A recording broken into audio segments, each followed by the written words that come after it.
Thank you for joining us today for the Earth Dialogues in partnership with Climate Week NYC. I'm Satya Tripathi, the Secretary General of the Global Alliance for a Sustainable Planet, and I'll be your moderator today. We have a distinguished panel of experts discussing whether a net zero planet is feasible or rather an illusion. A special welcome to Dr. Sukhdev, Dr. Ubalijoro, Mr. Mitchell, and Mr. Müller, all of whom are distinguished experts in their own fields and also across many disciplines from their very rich experience of a lifetime of fighting for what is right, fighting for protecting our shared heritage, our environment, and of course, Mother Nature.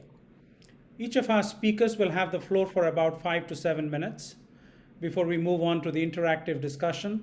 The question and answers will be at the end. And so if you have any questions during the webinar, please type them onto the Q&A window and we'll address them during the interactive session. And before we dive into the subject matter and start off with our opening remarks from our distinguished panelists, let me just spend a minute or two on why this particular subject and why is it so important.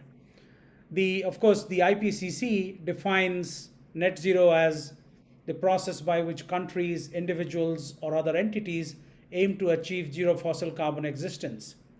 I mean, it typically refers to a reduction of the carbon emissions associated with human activity, electricity, industry, transport, agriculture, and what have you. But the challenge is not in the definition. Of course, there are very many definitions, but there's some agreed understanding of what net zero constitutes.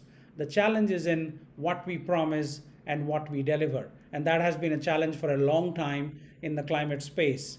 Take, for example, the last 30 years of climate conversations since the Rio Conventions of 1992. We have been talking about loss and damage, and of course, countries that have emitted way much more than countries that are at the receiving end of the climate equation. And in Paris Agreement, as recently as in 2015, it was agreed that $100 billion every year will flow from a certain group of countries to the rest of the world that haven't contributed as much to carbon emissions. That hasn't happened, and it's been 7 years since then, and we haven't even cumulatively reached 100 billion, let alone 100 billion every year. Same about industry commitments. One could just go on and on and on, and it paints a pretty depressing picture, but that's not why we are here today. We are here to find hope.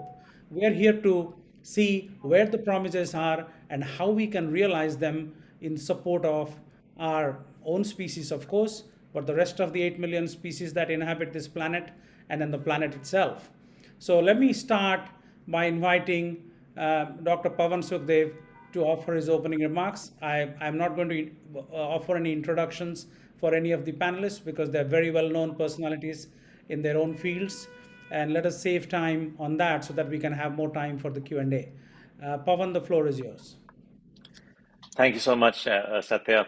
And greetings and welcome to all of you, fellow panelists, as well as those who are on call and elsewhere. Net zero is a common challenge and something that is inescapable. We cannot allow global emissions to escalate in the manner they are. The impacts in terms of storms and cyclones, floods and droughts, wildfires running apace, poor societies, especially those in fragile lands, being the worst affected. These are problems of social and human suffering and problems of environmental degradation, which we cannot allow. Action is required. That's very much what's been agreed at various stages, all the way back to 1997, 2015, and so on. And the science tells us that by 2030, we have to be at levels 45% below, and by 2050 down to zero, which is the net zero that we seek. Having said that this is necessary, the question is how, and once again, it's about promises versus delivery. There was a time when we spoke only in terms of degrees Celsius. Is it 1.5 degrees? Is it 2 degrees? Which, of course, is not something that you can target to a country or even to the world, because that's an outcome. The increase in temperature is an outcome of several inputs into the biosphere as a result of our emissions. What we can target is drivers, and that's what we are doing now by targeting net zero. But I would go one step further and say that what we actually have to target is the drivers of the drivers, which means the kind of economy that is leading us into a situation where greenhouse gas emissions continue to expand, apart from a small pause during COVID. And that brings us to the idea of the green economy. Way back in 2011, the United Nations Environment Programme had published a report which demonstrated that the greening of economies was not a drag on growth, but actually an engine for sustainable growth. And it essentially said that if you invested just 2% of global GDP in a different way, in other words, not in business as usual, but instead in creating a green economy, which means in terms of energies, investing in renewable energies as against more fossil fuel exploration. In terms of agriculture, investing in sustainable agriculture, natural farming as against chemical farming. In terms of forestry, investing in sustainable forestry, fisheries, etc., etc., and obviously materials efficiency, energy efficiency, and then there were certain social targets as well in terms of sustainable, more equitable education access, more equitable health access, and so on. This 2% allocation would have led to, over a horizon of 5 years, 20 years, and 40 years, an increase in per capita GDP, whilst at the same time bringing energy demand per capita down to begin with 20%, minus 20% in 20 years, and minus 40% in 40 years, bringing water demand down minus 13% in 20 years, minus 22% per capita in 40 years, bringing forest cover up 8% in 20 years and 21% in 40 years, and bringing, most importantly, our ecological footprint, which is the amount of nearshore land and sea, land and nearshore sea that is used up by the individual, down from 8% in 5 years, 22% in 20 years, and 48%. In other words, halving your ecological footprint in 40 years. All this is possible just by changing not a massive part of the economy, not causing a collapse in the economy, but actually changing the nature of investment. Of course, that would mean certain sectors would benefit, others gain. And this has been 12 years in the past, and we still haven't done this. Now, it's one thing for the United Nations to say this, and I'm speaking here partly as myself, partly as a goodwill ambassador to the United Nations Environment Programme. And I know certain societies where the voice of the UN isn't much listened to. But please, listen to Yuval Noah Harari, the famous author, and listen to his climate countdown talk. He says the same thing. He also points out that 2% change in investment in GDP is possible and necessary. He also points out something that the United Nations Environment Programme report called Towards the Green Economy had said, which is that this money is there. We are already spending $600 billion plus in fossil fuel subsidies every year. That's about 0.7% of the global economy today. We are already spending about half that amount in agricultural subsidies. So we have already covered 1.1% of the 1.7% that you need to reorient in terms of the investment. We are already using that money up. These resources, my friends, are available with governments, and this is what they should do. In order to achieve the drivers that we want, which is the net zero emissions, you need to change the nature of the economy. And this is the change that we seek. Now, there are 3 risks I'll point out, and then I'll stop there. It's not that easy, because if you simply go ahead and do things such as, for the sake of argument, change towards first generation biofuels, then of course you will have negative impacts there in terms of food productivity, and that can create food scarcity. In other words, you would have traded off SDG goal number 13 with SDG goal number 2. That's what I call collateral damage on contiguous goals.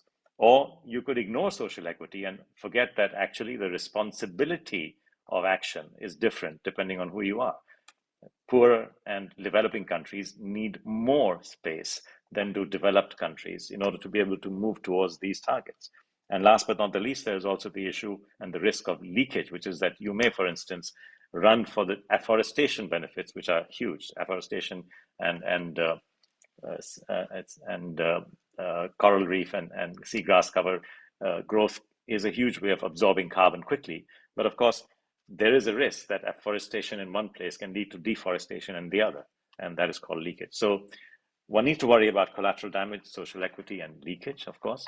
But at the same time, one needs to move ahead. And I encourage governments to think back to the United Nations recommendations from 2011. If they can't believe that, please listen to Harari, listen to Yuval Noah Harari and what he says on the same topic. It's a TED Talk. It's open to the public. Thank you. Thank you, Pavan. Thank you for highlighting those challenges and also the fact that you mentioned $600 billion in subsidies. Actually, the fossil fuel industry took away a trillion, actually, the 600 billion in subsidies.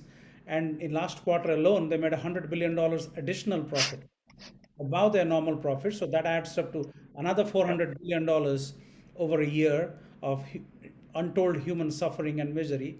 And all of that adds up to um, $1 trillion. I remember discussing this with Andrew at one point of time that the top 300 pension funds in the world actually manage about $18 trillion in assets. So if they set aside just 5% for long-term nature-based investments that are nature positive, that'll be $900 billion. So it's not like money is not available. It's just us heeding the message, learning our lessons, and finding the resolve. With that, let me invite Éliane to offer her opening remarks. Éliane, the floor is yours. Thank you very much. Yeah, I want to talk about the aspects of the digital age that we're in, and the issues of really getting to net zero planet is really about how do we put in place an action plan for a sustainable planet in the digital age. And so as part of the Coalition for Digital Environmental Sustainability that I'm involved in with UNEP, UNDP, the International Science Council, the German Environment Agency, the Ministry of Environment of Kenya, one of the things we've been looking at is really the importance of these three shifts that we see are really critical in terms of what we need to do today. And so in terms of what we see is that there's a first shift that's really looking about how do we enable alignment in terms of the vision, values, and objectives to really allow digitalization to serve a net zero planet. And we see the importance of multilateral action, of pioneering coalitions, of putting in place norms and standards that lead the way, as well as how do we use science and systems thinking effectively, given that we don't have a lot of time? How do we scale digital competencies to ensure that we don't leave anybody behind as we move forward, especially low and middle income countries where the challenges are immense? And how do we really communicate and transform in ways that are going to enable this alignment? And then next to that, we also see that we know that digitalization has negative impacts. So we need to mitigate these negative impacts so we have sustainable digitalization. And first of all, we know we need to fight misinformation. Out there's 7 to 9 times more misinformation than fact-based science that are available to people. And so we really need to make sure that the literacy level allows climate information data to be as accurate as possible to ensure decision-making is really driven by science-based metrics. We need to look at the digital divide and say, how do we fill that gap and ensure digitalization is there for everybody and becomes a human right? How do we look at the issues of rights violations and ensure privacy for individuals and communities and societies?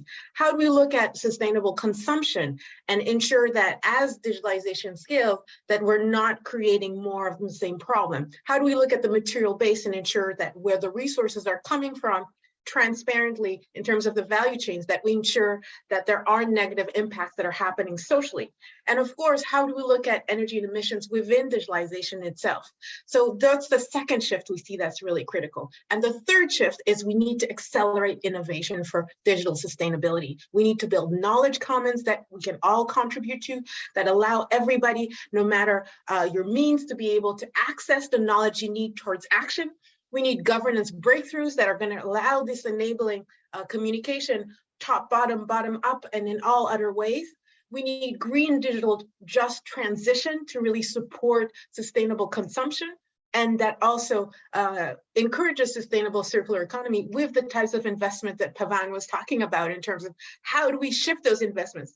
We know today that the trillions that are available to petroleum companies in terms of what they're doing, if we just shifted that to funding the Sustainable Development Goals, we would get an amazing shift in terms of how we're moving towards where we want to be towards net zero by 2030. We also need to harness the planetary digital twin and look at how digital spaces can really allow us to look at Web 3.0 and see where are we going, how do we simulate in ways that allow decision-making at the policy level, at the investment level, to really align with a vision of where we want the world to be, not only for ourselves, but for future generations. I'll stop there.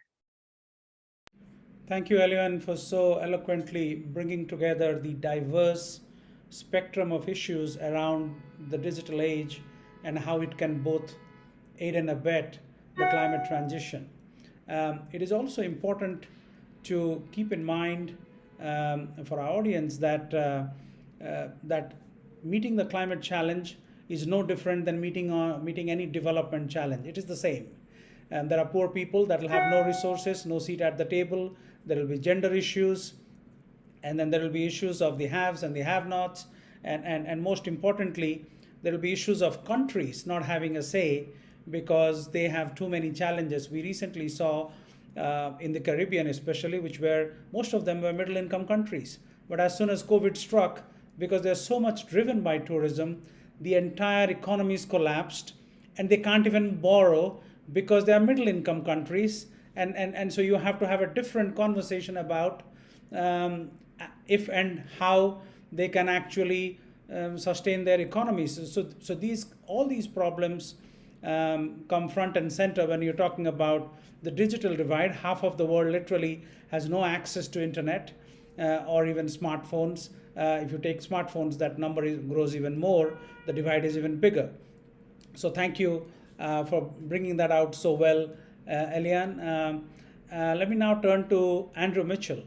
Among other things, he's now very strongly engaged in the task force on nature-based financial disclosures. Andrew, the floor is yours.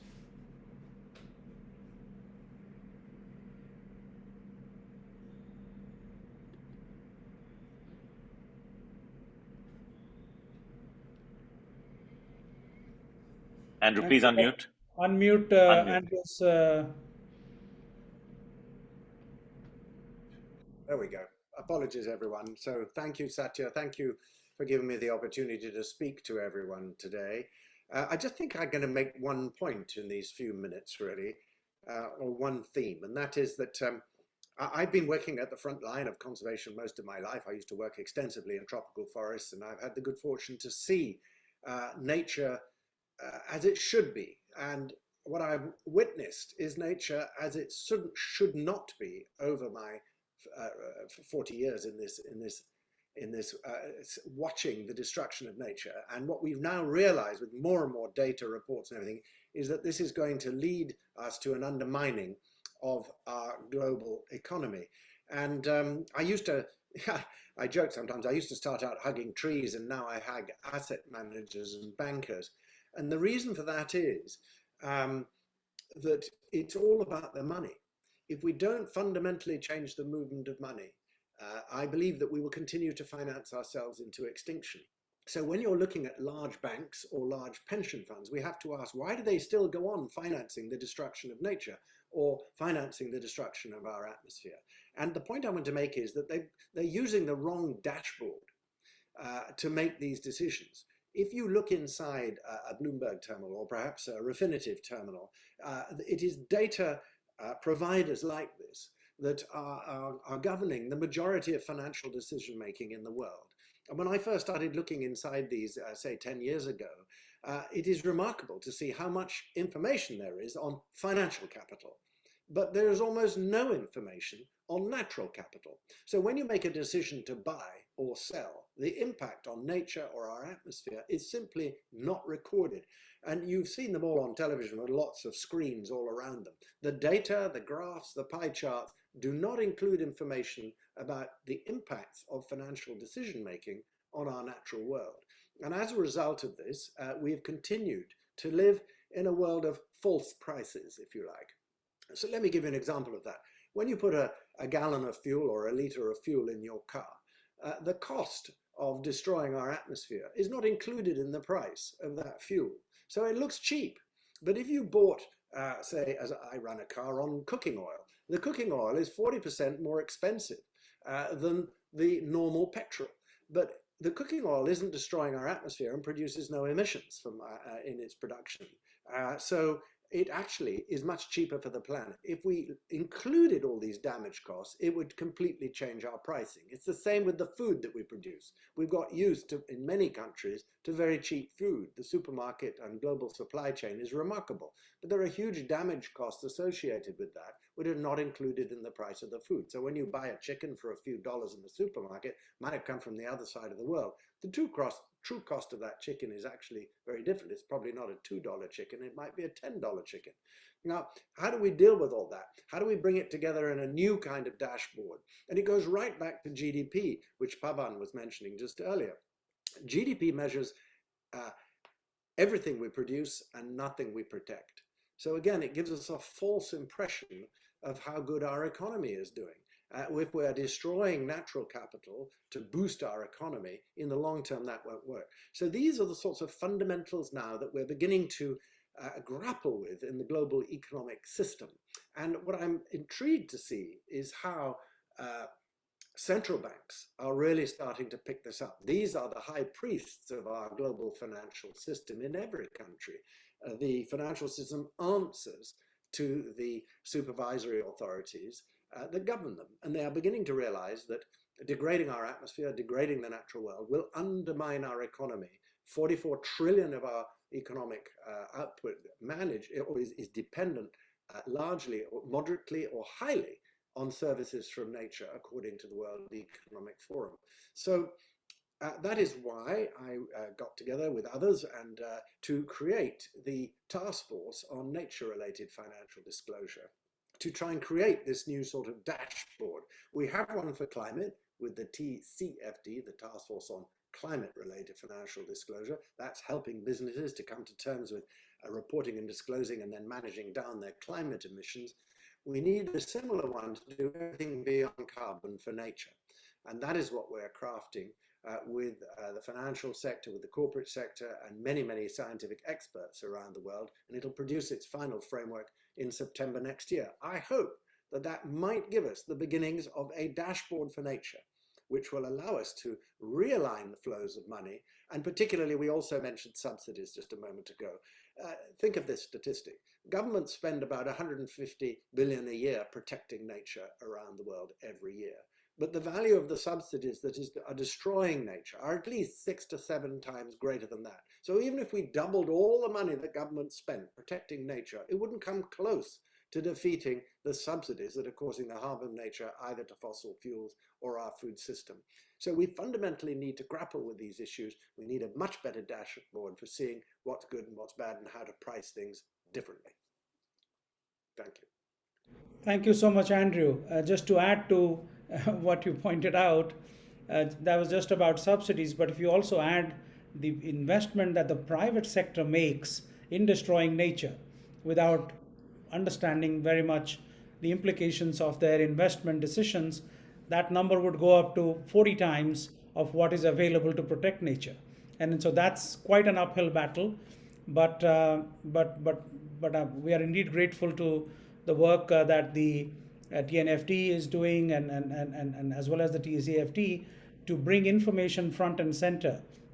Because many a times it's easy to be despondent about not being able to make the right decisions, but that is also because the information is not available in the right format for a layperson to really make that investment decision, whether you're putting your money in a mutual fund or you're making a big portfolio decision. So I think this will go a long way in helping people make those decisions for themselves and not let their portfolio managers or relationship managers at banks running amok with their own ideas, with people little knowing that they are indeed contributing to the destruction of the planet. With that, let me turn to Alexander Müller. Alexander has been at the front lines of the conversation, both with government as the state secretary in Germany, and of course, as the ADG of FAO, and now the MD of TMG. So he's been in pretty much all sides of the conversation. It'll be really fascinating to hear from him. Alexander, the floor is yours.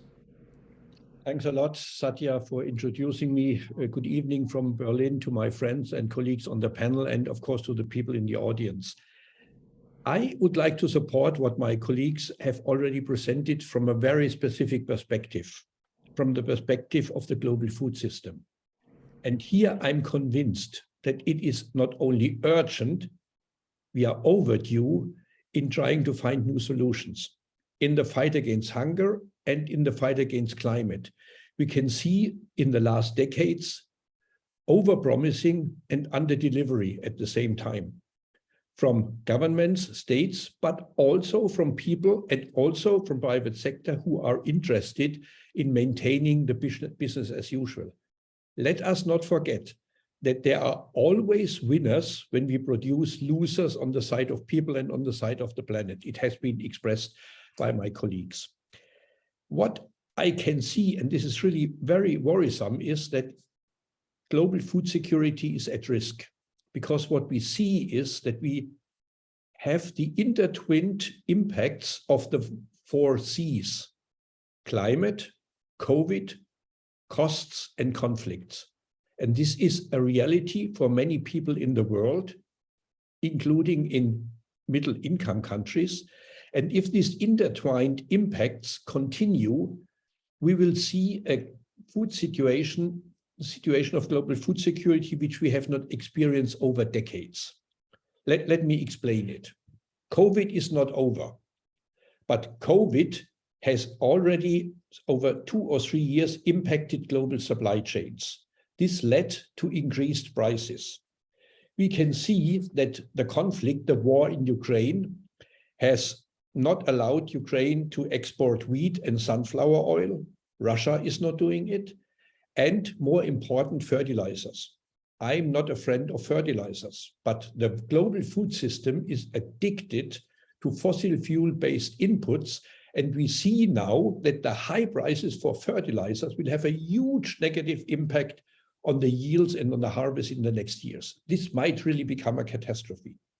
And of course, climate. We see the real impacts, the first real impacts of climate in many countries. If I look at Pakistan, they had 52 degrees centigrades in summer.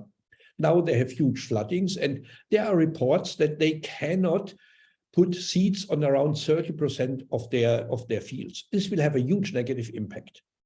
This all comes together at a time when we know the solutions, but the economy doesn't allow us and is not allowing people to do the right calculations. Or as someone said, it's the economy stupid.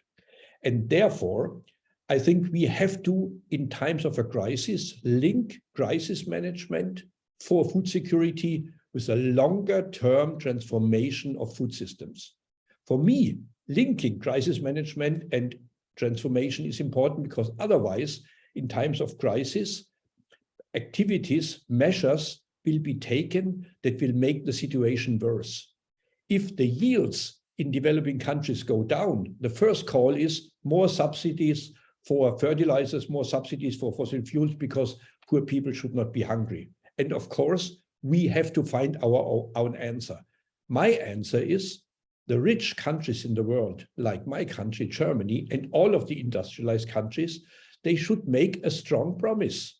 We will not let you alone. We have stocks to share, and we might stop using, in Germany, 60 million tons of grains for biofuels and animal feed in order to support the countries in need. I would like to see a strong political signal as the first step, that we are doing the opposite of what has happened in times of COVID, where we said, our vaccines are our vaccines, we don't share. Here we should do the opposite. We would say, yes, solidarity is the need, we share, no one should go hungry, we have enough. But this is only the first step. The second step is, and I refer to Éliane, Andrew, Pavan, and what you have said, Satya, we have to design a transformation period. And let's be honest, this is a serious topic. From a fossil fuel addicted system in mobility, in food systems, to a nature-based system requires a design of a transformation period where we should not allow those who are interested in business as usual to define what needs to be done. Otherwise, we are not going to achieve net zero. We will talk about net zero and the emissions will increase. This means that in a phased approach, agroforestry, nature-based solutions, different types of managing our soils, of bringing carbon into the soil has to be done, but we need an independent monitoring. I'm really very angry when I see the promises of some companies to say, we will achieve climate neutral, I don't know what.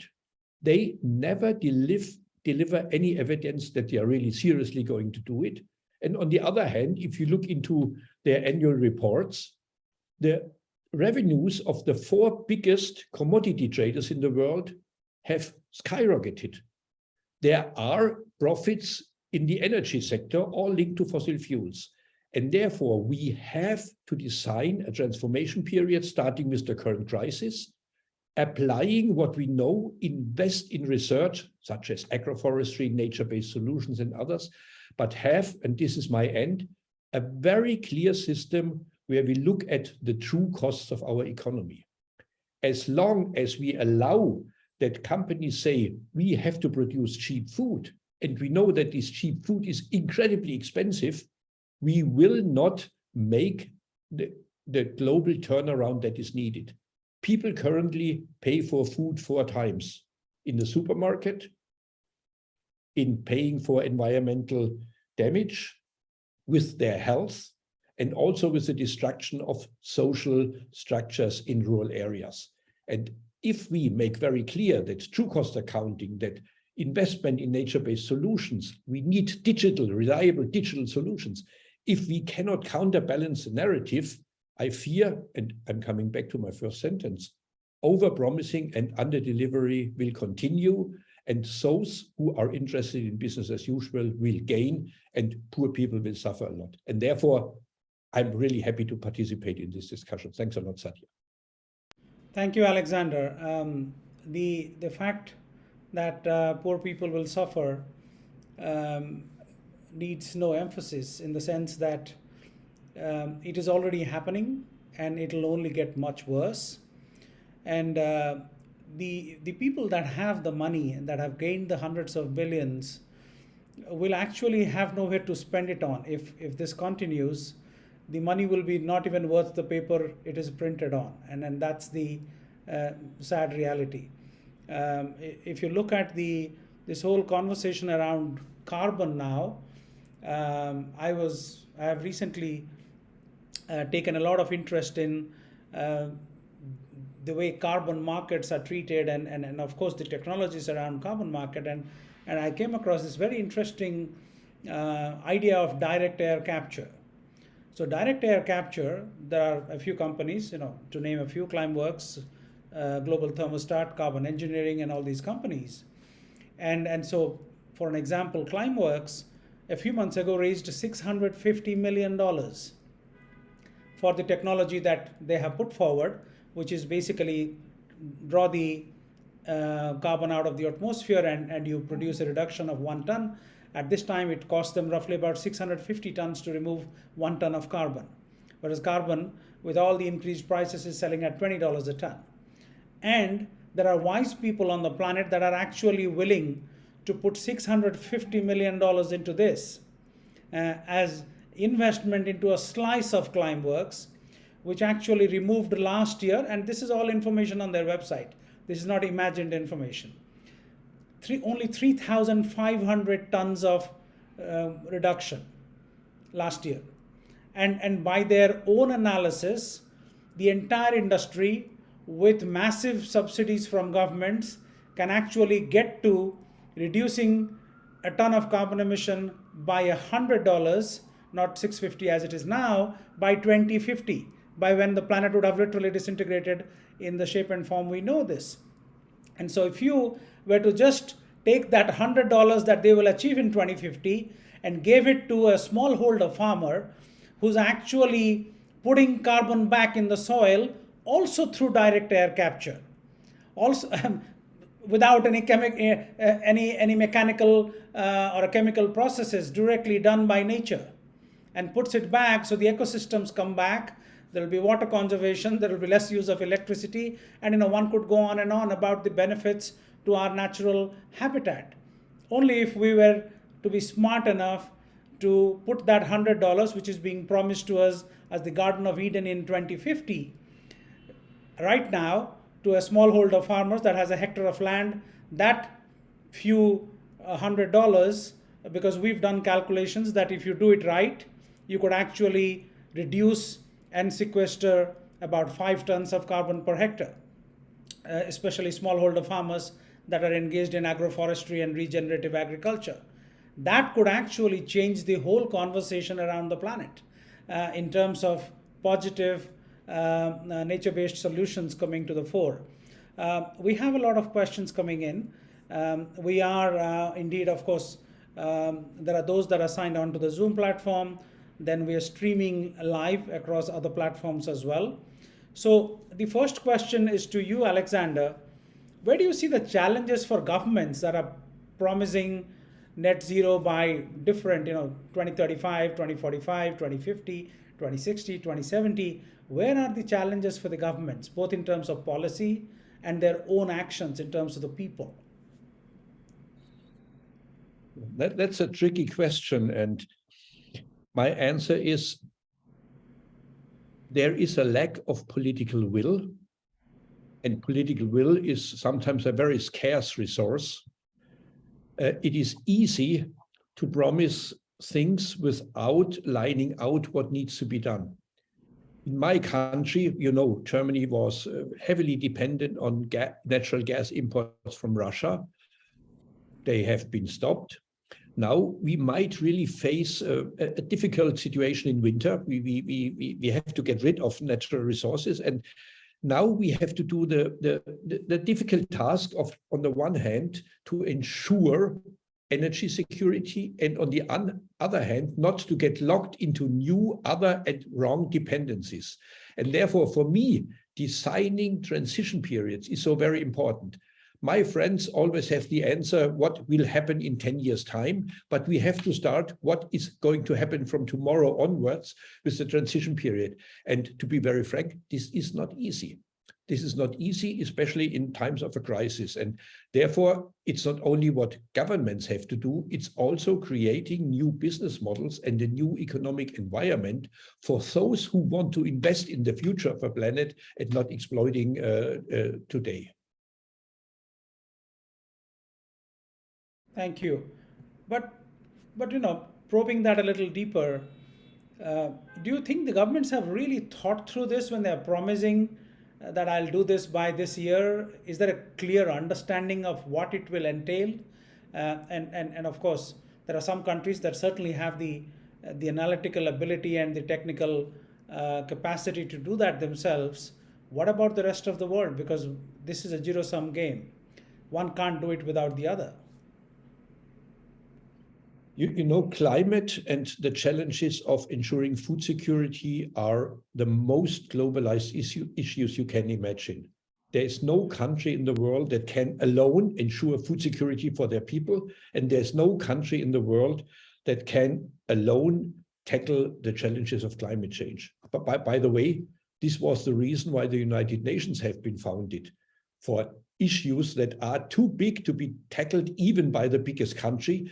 We have to set up global coordination mechanisms. And I'm really sad that the United Nations are not as strong as they should be.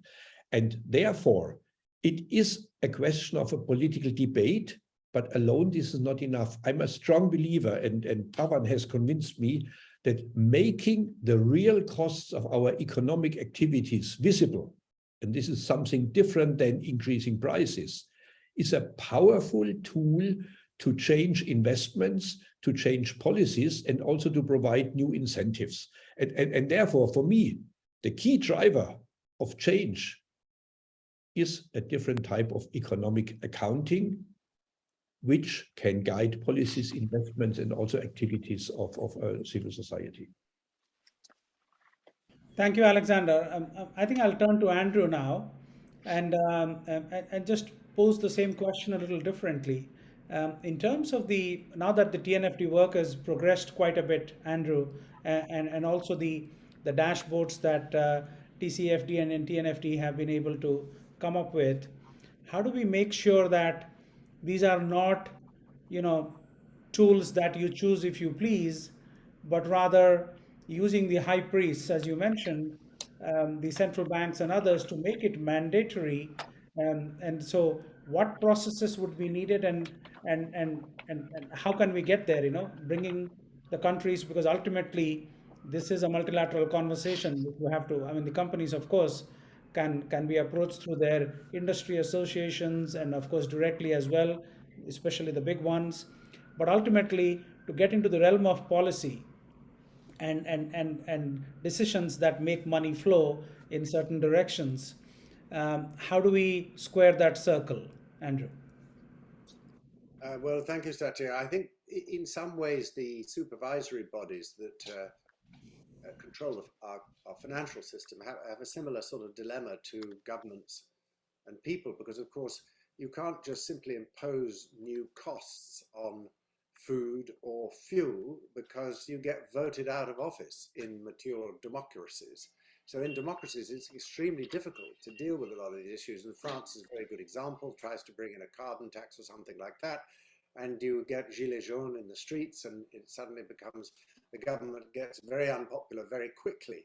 So, and I agree with making things visible is a first step, so that we understand that the sort of fake pricing, if you like, that we all accept, and how false it is. So we can put these two sets of accounts together. Now, in the case of the financial system, they have the same problem. They're very cautious about putting major burdens of reporting and disclosure through mandatory measures onto the financial system, because ultimately these costs get handed down to consumers, and interest rates may change, or the costs they have to charge for borrowing money and so on. So they have a similar dilemma.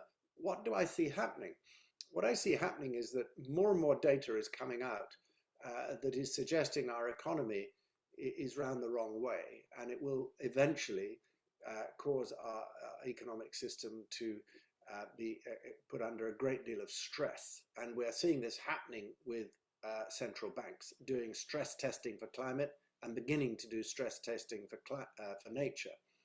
What that means is that once they expose the risks we are running, then they have to tweak the financial system to try and remove that stress. And one of the ways to do it is through reporting and disclosure. And when the TCFD was created on climate, it was voluntary.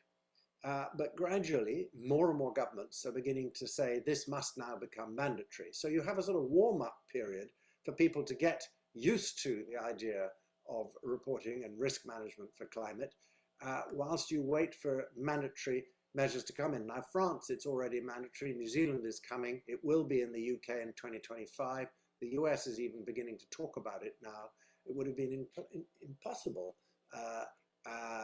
in the US in the past, but all of these things are getting into the discussion. So I see that the mandatory requirements for reporting and disclosure and risk management on climate will increase, particularly in Europe first.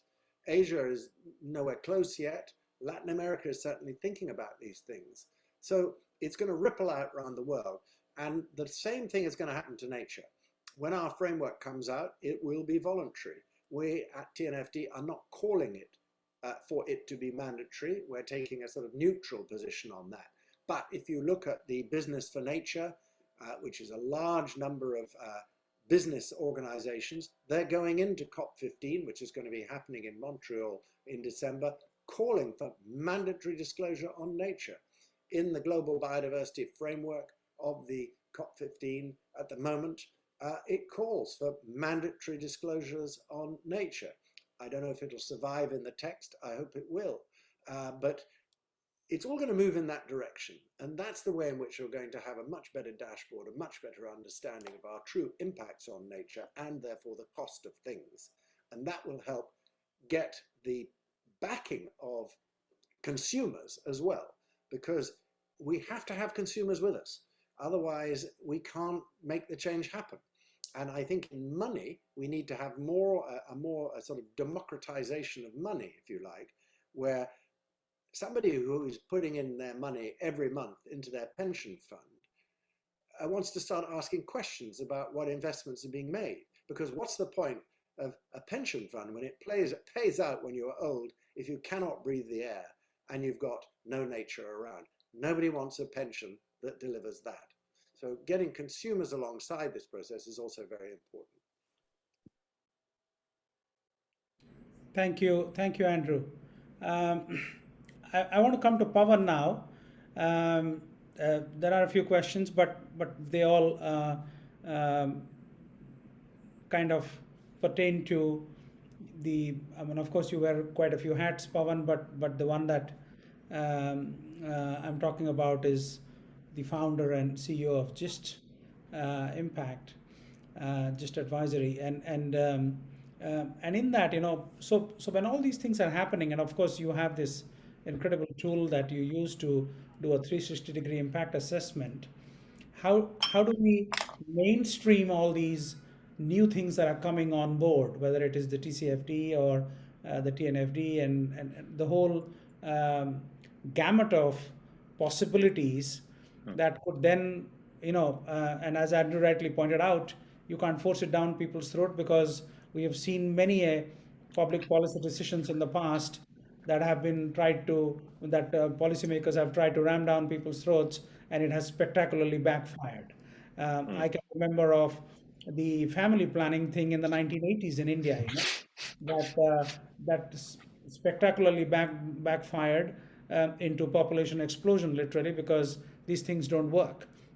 But we are also in a catastrophic moment, if I may use that term, because we're not going to be 45% less emissions by 2050. There is zero evidence of that as yet, and we are already at 2022.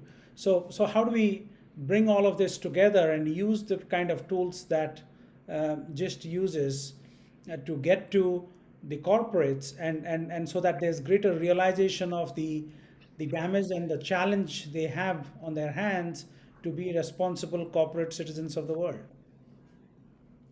Now, this is the key question, and I think this is why, after spending quite a lot of my life in exploring how macroeconomic design can be changed, and then looking specifically at a very important toolkit. Some of you may know that, some of the audience may know about the TEEB project.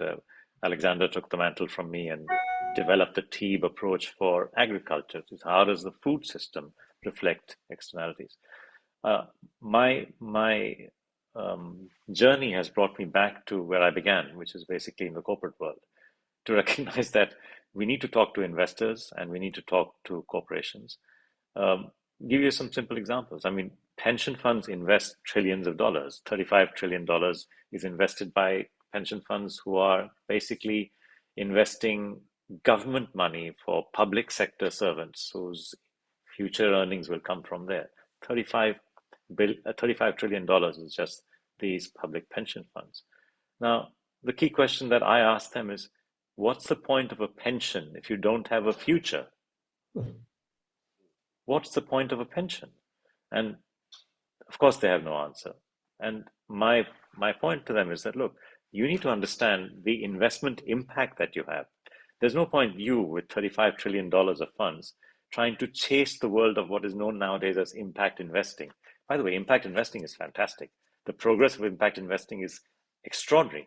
2 years ago, 2019, the total volume of assets, green bonds, sustainability bonds, etc., in impact investing was something like 650 billion. And in 2021, that has risen to 1.6 trillion. So it's almost more than doubled, right? But the point is that 1.6 trillion, the world of pension funds, public pension funds, can't even invest 1/10 of what they have if they want to go green. There simply isn't enough money, enough assets in impact investing. But what there is if only every investment that is made by the $35 trillion of pension funds, by the $10.5 trillion of sovereign wealth fund, could be done through the lens of investment impact, not impact investment, but investment impact, because every investment has externalities. That's the problem. Every corporation has some greenhouse gas emissions, water usage impacts, biodiversity impacts, pollution impacts in air pollution, pollution impacts in water and land pollution, and so on. These things just fly under the radar screen. Both Andrew and Alexander have talked about how important it is to recognize the true costs of doing business. And Éliane has touched upon exactly the area which has the solution, which is technology. The use of data and the use of technology has made a huge difference in our collective ability to understand the impacts of any corporation and to value them and to put a dollar price on those impacts, saying this is what you really are. You are not a $100 billion profit company. You are actually a minus $250 billion loss company, because you're costing human health $150 billion, you're costing climate $100 billion, and plus minus a few other small things.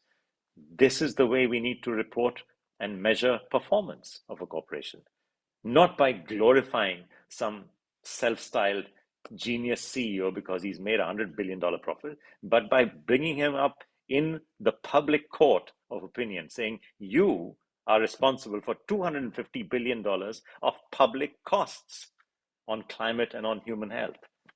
What are you going to do about this? How are you going to stop this? That's the new world that we seek. And this requires everybody to be involved. Accountants like myself, because we are basically accountants, we are calculating this. There's so much data out there. Today, my company covers 12,500 companies. There was a time when doing every corporate study, because it was manual in those days, would take us 3 to 4, 5, 6 months. Today, it takes, of course, the platform with its technology and its coding, and it's taken literally 250 person years to do that. But it takes a few split seconds to do that. And then it takes very smart analysts who understand sustainability, probably about a day, going through 5 years of reports, 2016, 17, 18, 19, etc., to check everything, to make sure it's working. And they come to some conclusions, they put in insights, they compare it with the time series, they compare it with the sector, they compare it across sectors, compare one company versus its competitors. They do a lot in one day, but they basically understand it inside out, and it's all in numbers. So something that took 6 months is now down to 1 day for 5 years, as against for 1 year, 6 months. That's the kind of change that technology has made, Éliane. You'll be delighted to see this. And this is what we should all use. This is what should be the forward way, saying, let's redefine corporate performance. It's not about profits, it's about impacts. We have to move from profits to impacts in order to move from shareholder capitalism to stakeholder capitalism, because the impacts are on stakeholder. It's the human health impacts on the society of your consumers and of the people around you who suffer the air and water and land pollution that you generate. It's the impacts, of course, on positive impacts of education, skilling, and training of your employees. But it's also sometimes the cost to society of using your economic strength and your financial might to basically push out competition and to reduce employment, therefore generating social value, social costs as well. So all of these things now are open, right? And this is where TNFD, Andrew, comes in, because you need to enforce a system of companies reporting their drivers. Now, I'll tell you this, yes, we cover 12,500 companies, but hardly 10% of those companies actually report their air pollution emissions, not because they can't, but because they don't want to. And this is what has to stop, Andrew. They don't, only 20% report their water, not because they can't, but because they don't want to. And these are all listed companies that I'm talking about. They are the world's largest, right? This has to stop. And Andrew and your friends in TNFD have to play a huge role in this. And corresponding friends who are in this thing called ISSB, the International Sustainability Standards Board, Éliane is involved in that, have to play a huge role in setting the standards for measuring the impact. So in a sense, Andrew, TNFD and TCFD are imposing on corporations the responsibility of reporting drivers, and then ISSB has to impose upon them and everybody else and the investors the responsibility of measuring and using the impacts, looking at stakeholder performance and not just shareholder performance. That's the way forward. It's in our grasp, my friends. We have to just take it. Thank you, Pavan. Over to you, Éliane. Both the ISSB and as well as, I also, there's a question that has come in. One of our audience has asked, they would like to know, what are the tools really that can advance climate justice? If they can look up some, and of course these days you have Google for everything, but sometimes you get a lot of information and not much substance. So, Éliane.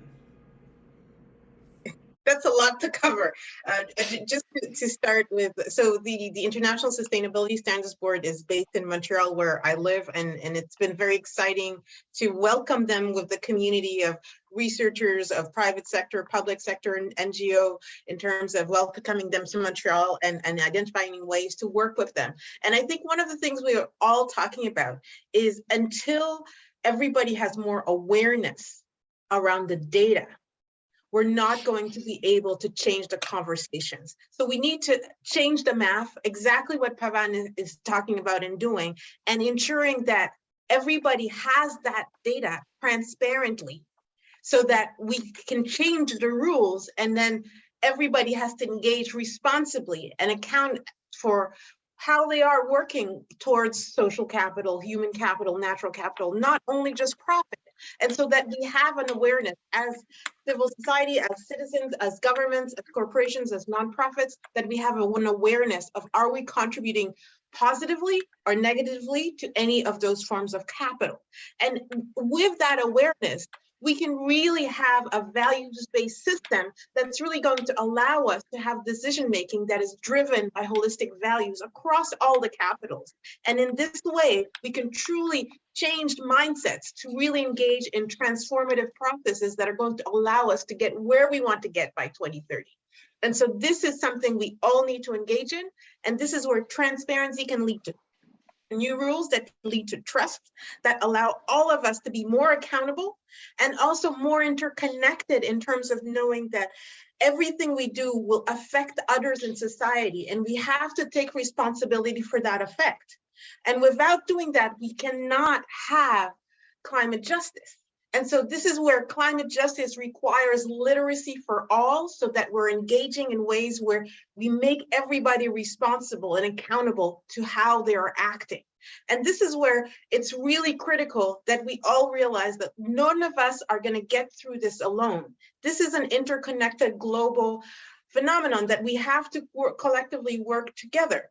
And without this collective vision, going back to some of what was saying about the smallholder farmers in this world. I come from Rwanda. We know that Africa's population is going to be doubling, but we also know that productivity is being affected by climate change. Soil degradation is affecting productivity, and we know we need more regenerative practices. But the poverty of data around agriculture, and the poverty around data around how carbon sequestration could make Africa a leader in carbon sequestration if we made all of agricultural production in Africa more regenerative. Those transformations need data so that we can de-risk the needed financing to get where we are. And so this is the thing we're all talking about, is we know that there is a pathway for greener and prosperous economic growth. But we're missing the literacy, we're missing the data to de-risk those pathways and accelerate them. And we're missing the rules that make everybody accountable to accelerate the transformation. And this is where we all need to engage to ensure that we leave nobody behind, that we ensure that in terms of gender, that women are at the forefront in terms of how we're moving this forward. And it's also really critical to give hope to youth today, that we are leaving them a legacy of a world that they can have hope to engage in. And so without this level of transparency, we're not going to get there. And this is where the collective work we're all bringing to the table is so important, in terms of increasing the global consciousness that we're bringing to solving the wicked problems that we're facing today. Thank you. Alexander, you wanted to add something? Yeah, I would like to add a comment to what Andrew has presented. And Andrew, you are right. In democracies, organizing change is difficult, challenging. By the way, therefore, I don't like the sentence, politics is the art of the possible. Politics should be the art of making the necessary things possible. And therefore, I think we have to create opportunities. We have to showcase that new options are available for improving livelihoods. And I would also like to add that let us not forget nature-based solutions is an immediate improvement for people in poor rural areas. My company, and I'm a member of the board of C4 and EGRAF, we are working in parts of India where regenerative agriculture within a brief period of time improves the livelihood of poor farmers. And if we add agrovoltaic to it, we can change the whole setting there. And therefore, what we are talking about, nature-based solutions, doing economics differently, has a positive impact immediately on the poorest people. I might have to eat meat a little bit less, but this is not a problem. When we at the same time, with our approach, can really showcase that we can improve livelihoods, but of course we also have to create options for investments in industrialized countries. So in the end, there are different ways, but they can be based on the same ideas. Thank you, Alexander, for pointing that out. Actually, I was recently, a few months ago, reading up a study that was done by a civil society organization on 93 bio-villages in Andhra Pradesh state, where they have now 1 million smallholder farmers practicing regenerative agriculture. And these 93 bio-villages are around what in India they call them tribal populations, but globally they're known as indigenous communities. And so they call them bio-villages because they don't allow chemicals, agrochemicals and pesticides into their jurisdictions. And so when the primary health center data was taken, so this was not even targeted research where you can talk about subjective bias and this and that. This was just taking primary health center data for the last 5 years. And these are so poor people that they can't go to any hospital, even a big government hospital or a private hospital. It's just primary health centers. That's their sole access to healthcare.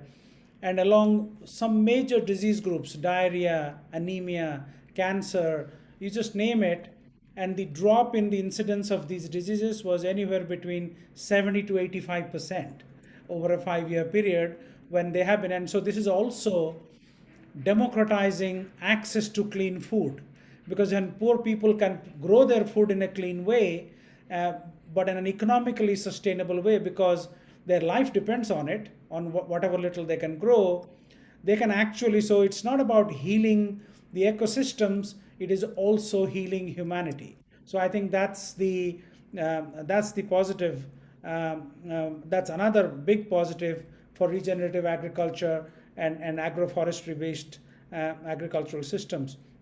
Alexander, there are 2 questions to you. One is, could you please explain a little more on how do people actually food should cost 4 times more but costs less because of all these hidden subsidies or then lack of understanding of externalities. So that's a question for you. And a follow-up to that is how can developing countries become food independent while minimizing negative impacts on nature and society? Over to you. Thanks a lot. Together with Pavan, we worked with more than 150 experts from 30 countries on trying to understand what are the negative and positive externalities of food systems. And they are huge. If you go to a market or a supermarket, you pay only the price for the produced capital. But there is land degradation, there is water pollution, there's loss of biodiversity. These are real costs, but they are not covered by the price. But sooner or later, someone has to pay for it. Either our children or people on other continents, or by destroying social structures. And therefore, the price in the markets does not tell the truth. Again, I have to reiterate, the true cost accounting is not about pricing only. It is about guiding investments. It's about guiding decisions. It's about informing people how to do things differently. And if we continue business as usual, all these negative externalities will be accumulated and someone has to pay for it. A simple example, over many decades, CO2 emissions were free of charge. You could just emit it. And now we see the huge damage on livelihoods, but also if you translate it into monetary values, the huge damage it is creating. Now we all pay and the poorest people who have contributed the least to climate change pay the most. And therefore, we pay for food in the market, when we try to repair the environment, when we are going to the doctor because we have diabetes because of wrong diets, and rural communities pay because their social structures are not there. And our current economy is not covering it, but these are real costs. Thank you, Alexander. There's a follow-up question. What can individuals do to reduce the impact just by themselves? I strongly believe that we have to involve all levels, from the international level to national governments. By the way, national governments have obligations and people have rights. And therefore, people have not only the right, but they can also contribute to finding solutions. And I'm really happy if you look at the younger generation. I'm old now, but if you look at the younger generation, how much they are investing in food systems, in changing their diets, in becoming more sustainable. And therefore, the combination of governance, of new business models, and individual behavior is important, because in the end, all politics are local and all SDGs will be implemented at the local level. And therefore, we have to provide the linkages. Yeah, thank you for making that point so brilliantly, Alexander, because 8 billion problem have created a problem that's not going to be solved by a few governments and few corporations. It has to be solved by 8 billion people, and we'll soon be at that number. We already are, but the announcement will happen in a few weeks. Pavan, a follow-up question for you. You mentioned the court of public opinion in terms of holding CEOs of multi-billion-dollar profit-making companies accountable. The question is, as far as public opinion goes, how can the scientific community join hands with mass marketing to get the science behind sustainability to the masses? That is clearly not happening, and we all know that. That has been one of the most spectacular failures of the climate conversation, which is climate communication. We haven't communicated effectively enough how else it is that we have such an existential challenge to the entire species. Almost we are at the doorsteps of an extinction level event, and people don't even feel worried about it. Pavan. We have the global advertising industry is a $770 billion giant. By 2026, it is expected to be $1 trillion, $1 trillion spent on what? On convincing people to purchase and smoke cigarettes, on convincing them to purchase and smoke sugar-sweetened beverages in order to create more cancer. Today, 8 million people die because of cancer caused by cigarette smoking. You want more people to die? Is that what you want? This is my question to the advertisers. When I speak with advertisers like this, their response to me is, "Oh, but Pavan, you're being unfair. It's the companies that do the advertising. So we are ethically neutral." And then I reply to them, "I'm confused. I don't understand what is ethically neutral. I think there's only ethical and unethical." So I'm afraid the finger of blame has to be pointed to the advertising industry, and they have to stand up and be accounted for. Unaccountable advertising is a cause of many problems. Climate change, communication is their job. The scientists have done everything they possibly can. The IPCC reports contain all the information that could possibly be gleaned from the heads of scientists, and it contains it in a manner that can be easily digestible by anyone with brains. I'm assuming that these very smart people in WPP and Saatchi do have the brains to understand the science that is written in the IPCC reports. They should convert that into messages. That's the skill that they have. That's the skill for which they earn the $770 billion that are being spent by the advertisers, basically the industry that wants to sell products. Okay? So it's their job. They have to wake up, stand up, and be counted. They have to be either part of the problem, which they are today, or they have to be part of the solution. And it's their moral duty to understand which is better. I can't tell them what is the meaning of ethically neutral. I can only tell them what is ethical and what is unethical. Thank you, Pavan. I think this is the argument is akin to telling there's somebody in front of you killing somebody with a knife, and you basically saying, "Hey, I didn't put the knife there, and I didn't put that person in harm's way." I'm just standing here watching. I am just a neutral person, and and so ethical and unethical is between those two parties. But actually, that's not how society judges people who stand by when crime is happening right in front of them.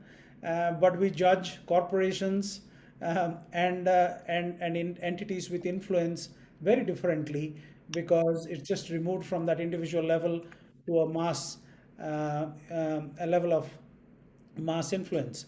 Um, there's a question for Andrew.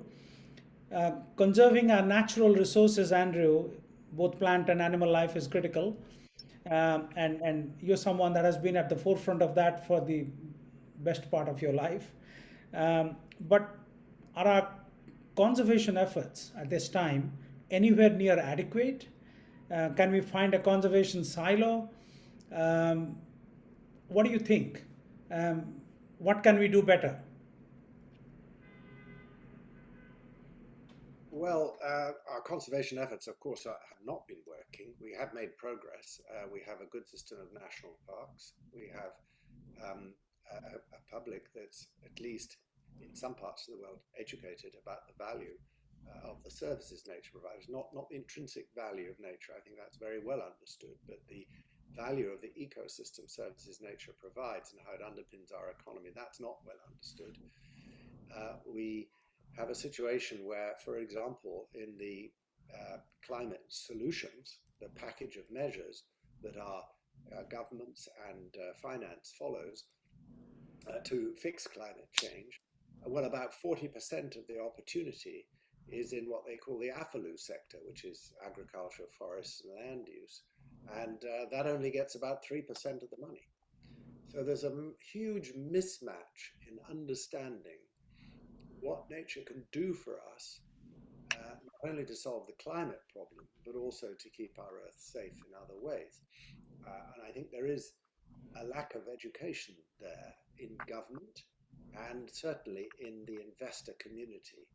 And that's why you get the ludicrous situation to which you alluded earlier, Satya, where you get someone saying, I can have a direct removal machine that takes carbon out of the atmosphere. Isn't that wonderful? And I've had ministers come up and tell me in the UK, you know, we're coming up with this carbon capture and storage machine. We can put it on factories and it can suck carbon out of the air, and we'll put it underneath the North Sea, and it's only going to cost us about $400 a ton. Isn't that marvelous? And they say, well, I've got a new technology that's been developed in Brazil. It's absolutely fascinating technology. This thing can do the same thing for about $10 or $20 a ton. And he said, oh my God, that's fantastic. What is it? And I said, it's a tree. People forget that our Earth used to be 95% CO2 if you go back a few billion years. Most people don't know how much CO2 there is in the atmosphere today. They'll give you 20%, 10%. It's 0.04%. Which is why it's so sensitive to change. Now, it wasn't a machine that did that, paid for by Wall Street, London, or Tokyo. It was trees and plankton that took all that carbon out of the atmosphere and has given us 0.4% CO2 today. So it's so obvious that nature has a massive role to play here.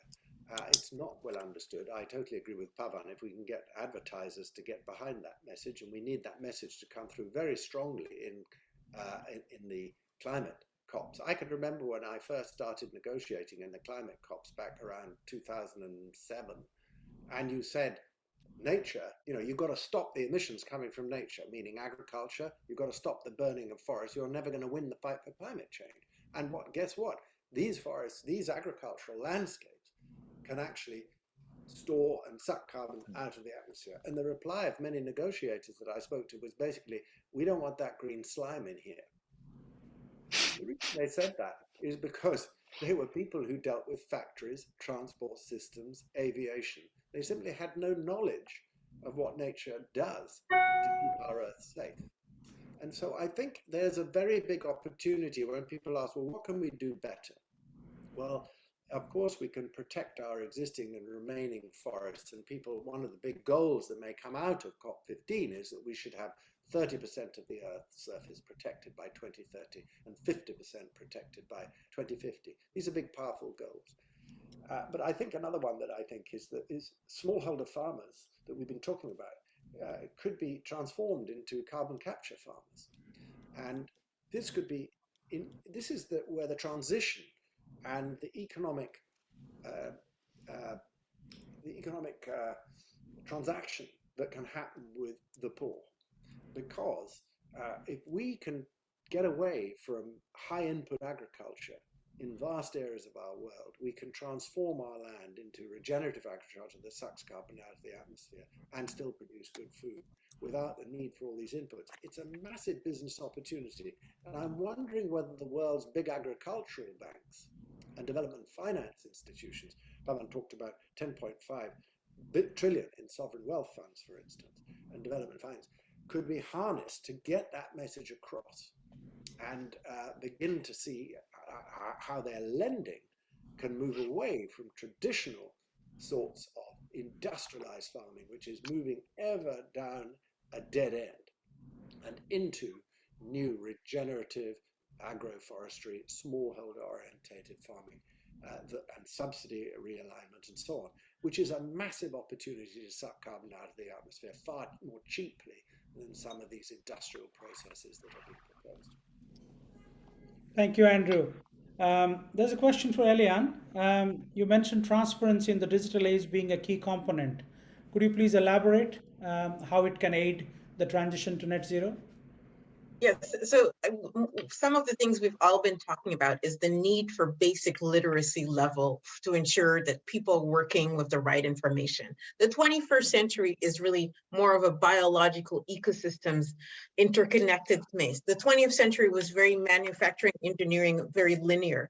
And so the ways people are seeing solutions, they want manufacturers. But the idea is we have biological systems that are really powerful that will allow us to live within planetary boundaries. If we look, for example, at nutritional data, today, if you go in a restaurant, many restaurants will say, you want an apple for dessert? Well, this is the amount of calories, probably around 50 calories. You want this slice of this wonderful, rich chocolate cake? This is going to be 1,000 calories. So then you have to count, you have to decide, what are you going to take? Are you going to have the 1,000 calorie piece of cake or not? So if we as citizens, as investors, when we are choosing to buy something in a store, choosing to invest our retirement earnings, if we were being told, you invest in this, here's how you're helping destroy the world, or here's how you're helping create a viable world for future generations, then we would have to stop and think and really become responsible for every decision we're making. And so this level of transparency is needed. And the transparency comes with the needed level of literacy.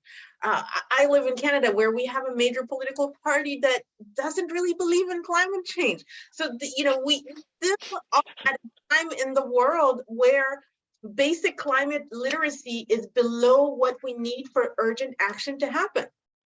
And so what Pavan was saying in terms of the power of marketing educate us. It's an edutainment space. If that power were shifted, and if marketers realize, oh, you were powerful in helping grow these industries that are helping destroy the planet in this way. Is this how you want to be mutually ethical?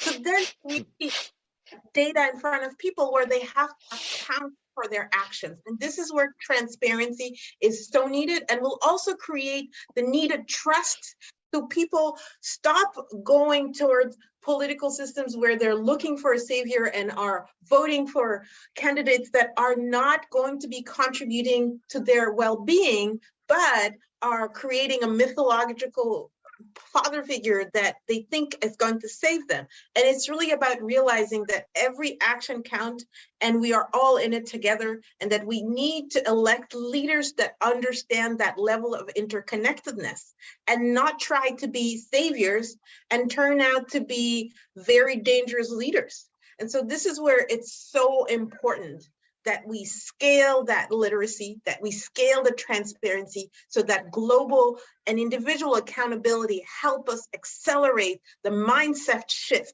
so that we have regenerative mindsets for regenerative agriculture and regenerative economies that are powering a future that we can be proud of. Thank you, Yeah, yeah. Éliane. There's a question on India. I'm going to respond to that. The question is if India should reduce its net zero goal of 2070 to 2060. Well, I think that's for the government of India to decide, but both as a concerned global citizen and also as an Indian, this is the challenge. The United States will get to net zero by 2050, and that's great. There are about 5 billion tons per annum emissions at this time. Historical emissions are, of course, huge, but at this time, 5 billion tons, as opposed to India's 3 billion tons and roughly 12 billion tons for China. The challenge is this in the sense that the US emissions peaked in 1972. And so they would have had technically 80 years to come down from their peak to a potential zero in 2050. Indian emissions haven't even peaked. And when China promised 2060 net zero, they haven't peaked either. But the promise is that they will peak by 2030, hopefully. That's the promise from the government. And then they'll have 30 years to come down to zero. That's not the case with India. So the 2070 promise is actually a very ambitious promise. But also to keep in mind the fact that while we are all in this together and everybody needs to act as responsible global citizens and countries, but India needs to act for different reasons. India needs to act because it has a much smaller land space to cater to a much larger population. If you take a compare between the United States and India, the land to population ratio is 1:12 between US and India. In US has 4 times the land mass, 3 times the land mass with 1/4 the population, and some less actually. India, air pollution, India has the not very encouraging distinction of having 21 of the worst 30 cities in the world by air pollution.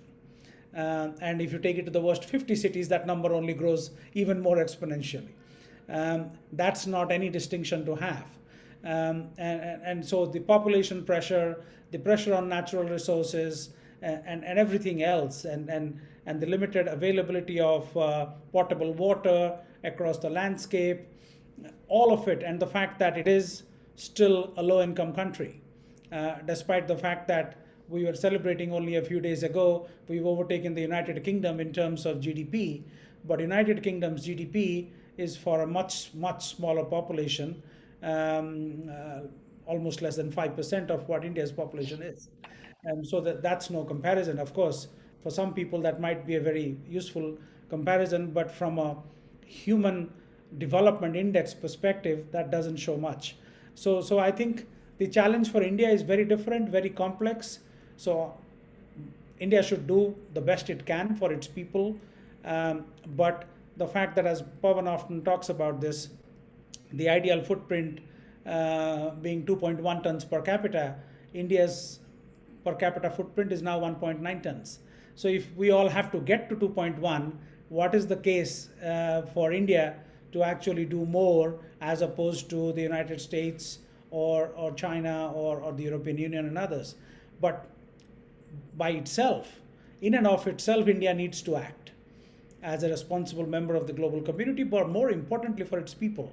We need clean water. We need to get people away from this toxic air we breathe, the contaminated water we drink, and the lack of fulfilled potential for hundreds of millions of people who could do so much more and make India a very resilient and a very strong country. I think from all those perspectives, India certainly needs to act, and we see green shoots of that happening in very many parts of India where people and policy are interfacing in a way that is very, very encouraging.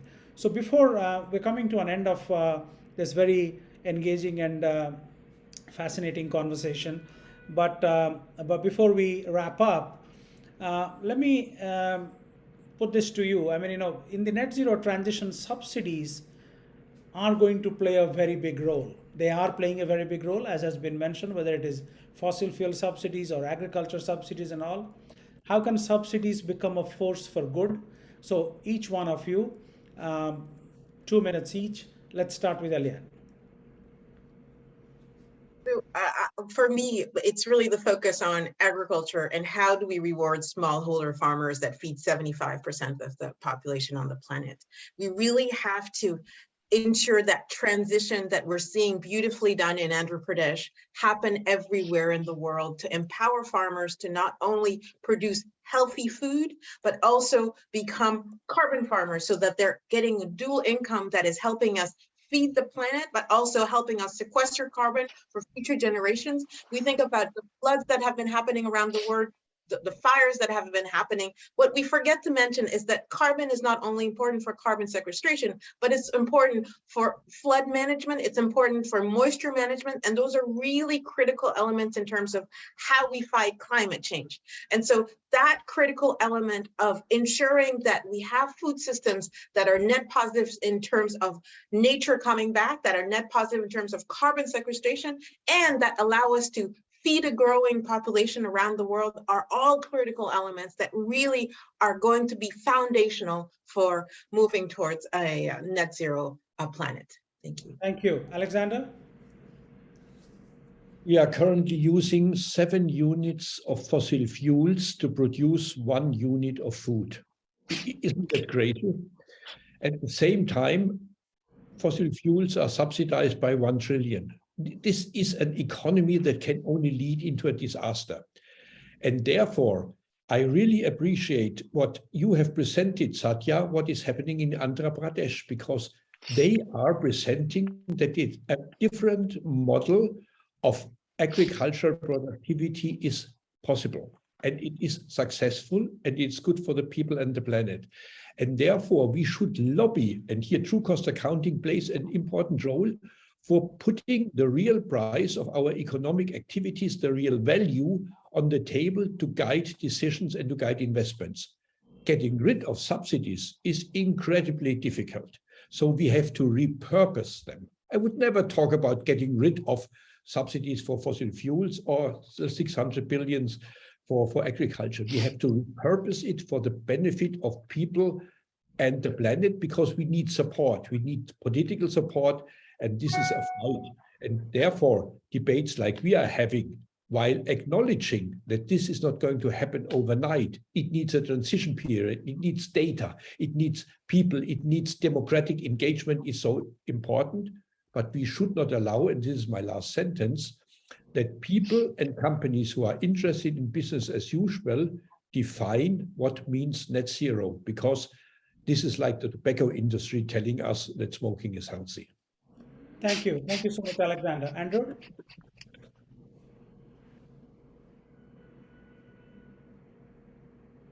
I'll just say 3 things, I think we've all got to learn to make our money matter. And that means questioning our banks, questioning our pension funds about the way in which our money is used. It's our money, it's not theirs. And there's no point in having a good pension and no planet. So I think that's one pressure we've got to put on. I think we've got to create a new kind of thing like renewable energy, which I'll call renewable food. I think we need to have this transformation we talked a lot about. So renewable food in the future will be really important, which is alternate proteins, new kinds of diets like veganism, which is really changing around the world. It's not new to India, by the way, but it is it's sort of new for us in the West. And the final thing I think we need to look at is we need a better dashboard for finance to be able to direct investment. Nature cannot be invisible in our economy, and that dashboard will help us, and maybe TNFD will get us some way towards that. Thank you. Pavan? Thank you. I do endorse and totally agree with the choices that other panelists have made. But I'll say this, that the undercurrent here, which I'll emphasize, is the true cost accounting. By the way, true cost accounting is impact accounting. If you are measuring just costs or just profits, then you are in the world of shareholder capitalism, and you've seen what that has produced. But if you are measuring true costs, then that means you're measuring the impacts. That means you're measuring not just financial profits in the hand of shareholders, but human, natural, and social capital impacts in the hands of all the other stakeholders, including employees, suppliers, buyers, governments, and future generations. So that's where we need to go. And the beauty is that we can. Everything that you need to get there, including the technology that Éliane has so eloquently spoken about, including the capacity to harness and use big data. All of that is in our hands today. And we need, of course, the drivers being determined by the TNFD, which means people must report. After all, no company today is able to get away without reporting its costs and its revenues. In the same way, in the future, no company should be able to get away without reporting its GHG tons of emissions, its air pollution kilograms, whether it's SOx, NOx, PM2.5, PM10, or it's water and land pollution, which causes eutrophication, and so on and so forth, right? This is all possible. Once that is done, then we need the ISSB to create the standards and to create the accounting guidelines, which enable true cost accounts, or impact accounts as we call them, to become the way that performance is measured. My friends, that performance measurement underlies each and every serious truth that you have asked for, starting, of course, with natural farming. And indeed, in natural farming, the true cost accounting approach is being done. My own company has got a project on that. And it's amazing to see the difference between how, if you start using the wider lens of impacts as against the narrow lens of just profit or per hectare productivity, as Alexander will tell you, that was the study was about that. If you use the wider lens of impacts, it's stunning to see the difference in the answers that you get. Thank you, Pavan, and thank you to our esteemed panelists for a very engaging session. Thank you, absolutely everyone, for joining us today. To our audience, we'll be putting out a little survey after this, so please stay on and fill that up if you can. As with everything, everything can be better. We can be better, and so we would like to know from you what we could have done better, because this is part of a broader series called the Earth Dialogues that the Global Alliance for a Sustainable Planet will be hosting from now on. This is the first one, but certainly there will be many, many more. And we'll be bringing in the best minds in the world with the best intentions to bear on the biggest challenges confronting humanity, which is, of course, climate change and all its different tentacles into food and into energy and into transport and into everything else, public health and what have you. Thank you so much. It has been wonderful having you, and you all have a great day or a great evening wherever you are. Thank you. Bye-bye. Bye. Thank you. Bye-bye.